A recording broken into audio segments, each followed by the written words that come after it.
오늘은 3장 두 번째 시간으로 속도 포화 현상과 농도차에 의한 캐리어의 확산 전류에 대해서 논의를 할 것입니다. 우리는 앞에서 전자는 원자나 불순물 이온들과 충돌할 때마다 자신의 운동 에너지를 충돌 입자에 전달하고 다시 전기장에 의해서 가속되고 또 충돌하고 산란되고 이러한 충돌과 산란을 반복하면서 진행한다고 배웠습니다. 충돌 시의 속도를 드리프트 속도라 하지 않고 우리는 평균 속도를 드리프트 속도라고 합니다. 매 충돌 시마다의 그 속도를 우리가 알아낸다는 것은 매우 어렵기 때문에 그냥 평균적인 속도를 드리프트 속도라고 합니다. 전자는 전기장 하에서 등가속도 운동을 하지 않는 이유가 바로 충돌과 산란 때문입니다. 전자의 속도는 전기장에 가속되어 계속 증가하지 않는다는 의미입니다.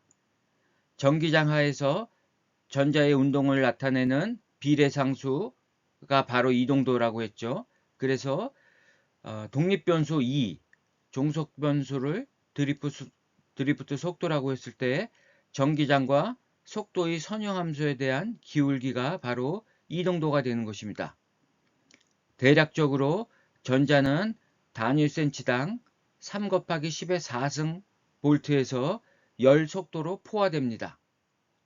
충돌과 산란 때문에 전기장에 지속적으로 가속되지 않는다는 의미입니다.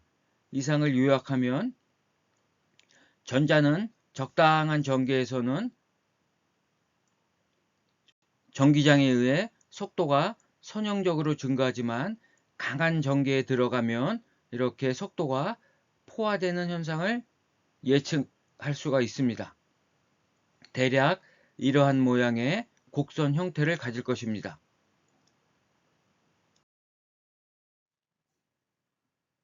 이 그림은 실제 실리콘이나 갈륨비소 반도체의 전기장에서의 속도를 표시한 그림입니다.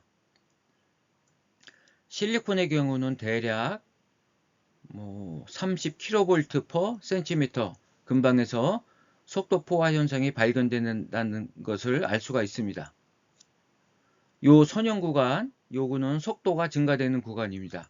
우리가 지금까지 논의한 것은 바로 이 구간을 얘기한 것입니다.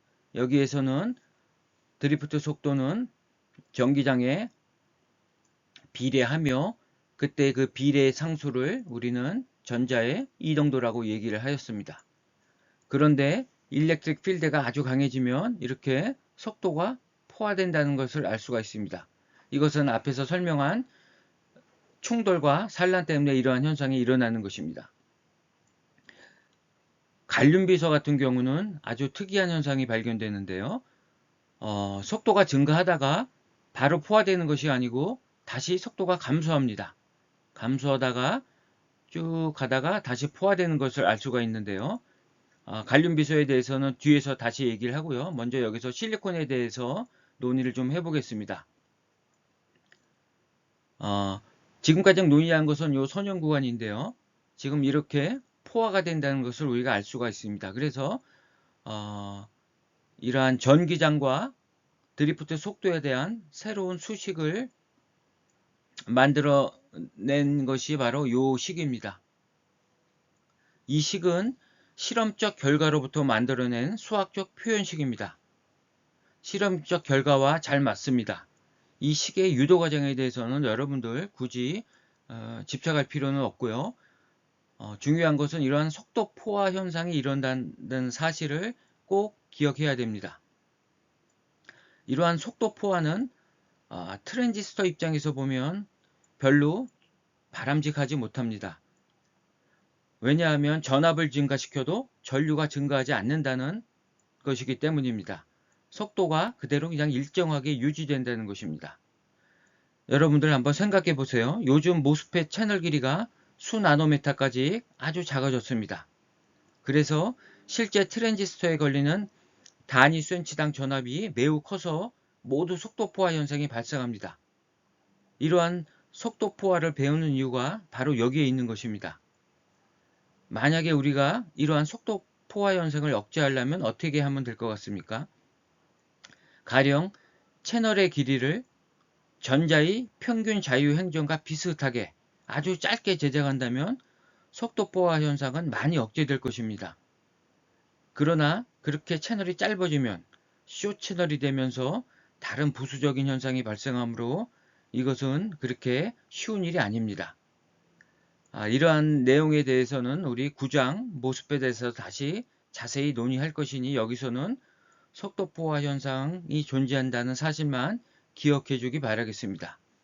그러면 이 새로운 수식은 속도 포화 항을 포함해서 새로 표현할 수가 있다는 것을 알 수가 있습니다. 베타가 1인 경우는 양공이 되고요. 베타가 2인 경우에 전자의 드리프트 속도에 해당합니다.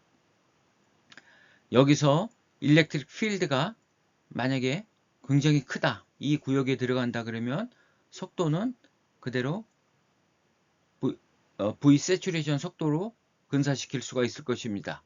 그리고 일렉트릭 필드가 아주 작은 경우, 정확히 표현하다면 이렇게 적당히 전개가 존재하는 경우에는 그대로 우리가 지금까지 논의한 V는 μ0, 2로 표현할 수가 있을 것입니다.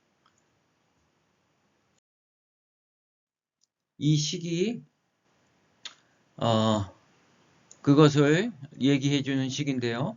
2가 매우 크다고 생각해 보면 우리 분자 분모를 μ0, 2로 나눠 주고요. 그러면 이렇게 됩니다.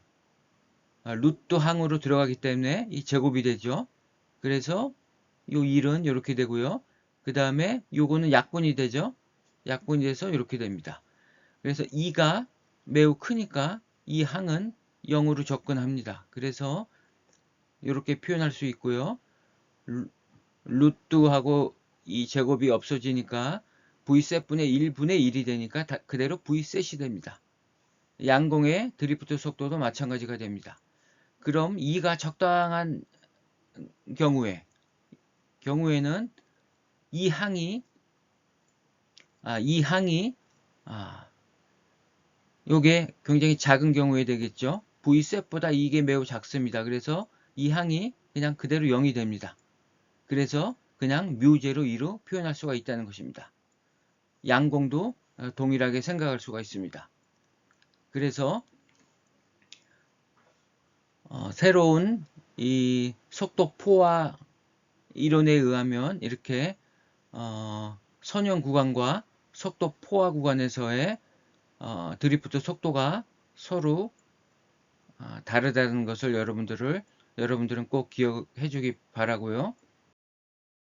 그 다음에 아까 얘기한 그 갈륨비소 같은 경우에는 좀 특이한 현상을 우리가 발견할 수가 있었는데요. 이거는 갈륨비소의 밴드 구조의 EK 다이어그램입니다. 조금 실리콘보다 복잡한데요. 여러분들 그 밴드 이론에 대해서는 학부 과정에서 고체 물리에서 조금 나오는데요. 자세한 것은 대학원에 가서 본격적으로 아마 배울 수가 있을 겁니다. 여기서는 그냥 간단히 설명만 하겠습니다.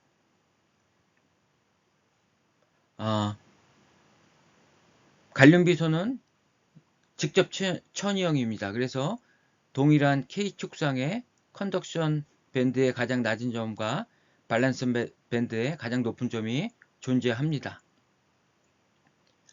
이렇게 밴드 구조가 복잡한 것은 각 방향에 따라서 이 포텐셜이 전부 틀립니다. 원자 밀도도 틀리고요. 원자 배열도 틀리기 때문에 이렇게 다양하게 포텐셜이 존재하게 되는데요. 이 지점, K가 0인 지점을 우리는 감마라고 합니다. 그래서 0, 0, 0 지점이 되고요. 그리고 이러한 모양을 우리는 이제 계곡이라는 표현을 쓰는데요. 밸리라고 합니다. 그래서 이쪽이 L 밸리가 되고요. 111 방향에 해당합니다. 그리고 이거를 X 밸리라고 하고요. 이쪽은 100 밸리라고 하는데 일렉트릭 필드가 아주 강해지면 이 감마 지점에 있던 전자들이 L 밸리로 이동하게 됩니다. 일렉트릭 필드에 의해서 가속이 돼서 이렇게 전자들이 L밸리로 이동하는데요. 이 L밸리에서 이 곡률을 한번 보십시오. 이 곡률이 매우 작은 걸 알 수가 있습니다. 곡률이 작다는 얘기는 유효질량이 크다는 얘기죠. 우리 앞에서 공부를 했습니다. 유효질량이 L밸리에서는 대략 0.55가 됩니다. 감마밸리에서는 0.67인데 이렇게 증가합니다. 그래서 유효질량이 증가하기 때문에 모빌리티가 감소하는 것입니다. 그래서 여러분들 그냥 이 정도로만 이해를 하고 넘어가면 될 것 같습니다. 다음은 농도차에 의한 캐리어의 확산입니다. 이 확산의 개념은 5장에서 우리 피엔 접합 배울 때 이 확산의 개념이 또 나옵니다. 그래서 여러분들 이번 장에서 잘 이해하고 넘어갔으면 좋겠습니다. 다음과 같은 경우를 한번 생각해 보겠습니다. 전자와 양공의 농도가 오른쪽이 훨씬 높습니다. 그러면 전자와 양공은 마이너스 X 방향으로 이렇게 확산해 갈 것입니다. 그러면 이 농도의 기울기는 dN, dx로 표현하고 양수로 표현할 수가 있을 것입니다. 전자는 플로우가 이렇게 되지만 전자의 전류 밀도는 오른쪽 방향이 될 것입니다. 양공의 흘러가는 방향과 전류의 방향이 동일하므로 양공의 전류 방향은 마이너스 X 방향이 될 것입니다. 그래서 확산 전류는 이렇게 표현할 수가 있습니다. 전자의 전하량, 전자의 확산 계수, 그 다음에 이 농도의 기울기. 여기서 D는 우리 확산 계수라고 합니다. 이 확산 계수라는 것은 단위가 센티미터 제곱 퍼 세크, 이게 플럭스의 개념입니다. 단위 시간당 단위 면적 안에 전자가 얼마나 잘 흘러가는가. 그래서 이것도 전자가 잘 확산해 갈 수 있는지 없는지의 어떤 척도가 되는 것입니다. 그래서 우리 확산 전류는 전자와 만드는 확산 전류와 양공이 만드는 확산 전류의 합으로 표현할 수가 있습니다. 양공은 마이너스 X 방향으로 전류가 흐르기 때문에 이렇게 마이너스가 붙어 있다는 것을 주의하기 바랍니다.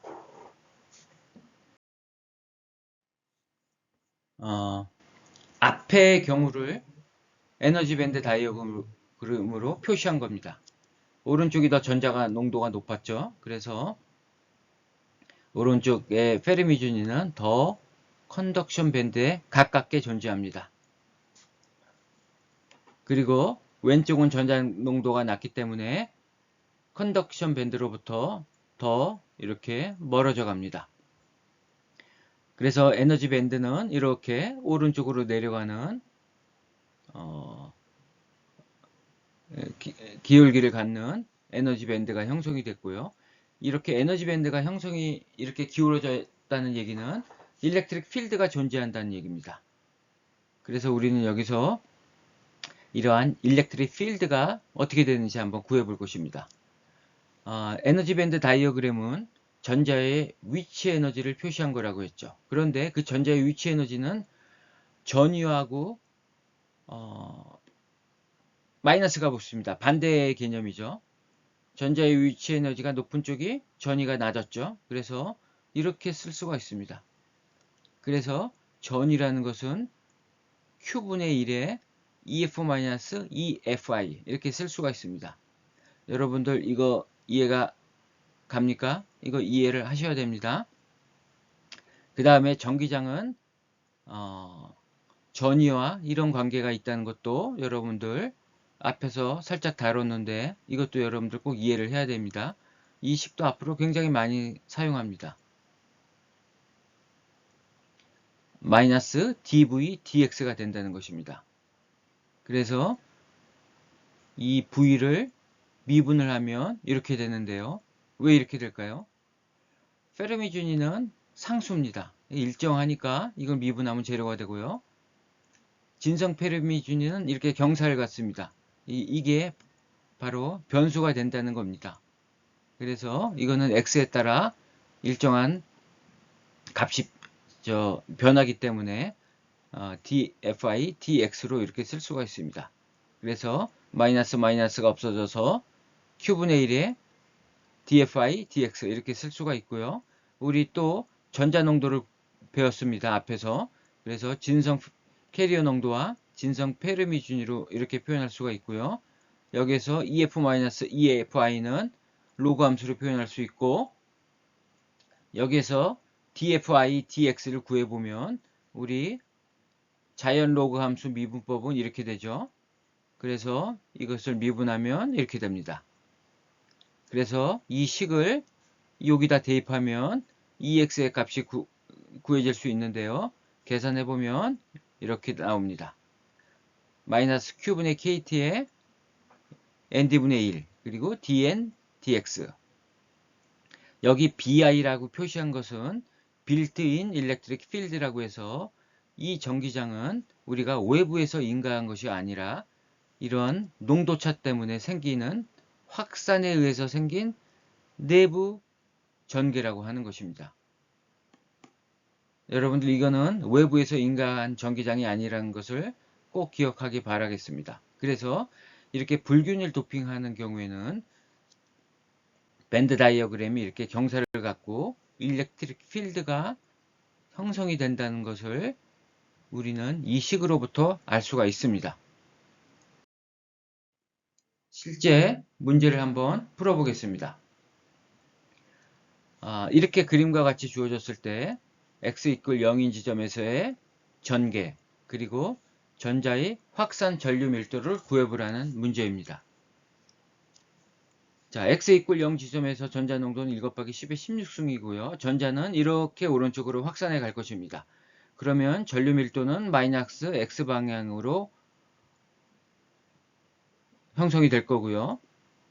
기울기를 구해보면 델타 x는 자, x가 10의 마이너스 3승 cm 이동할 때 전류 밀도는 전자의 농도는 10의 16승이 되니까 10의 19승이 될 겁니다.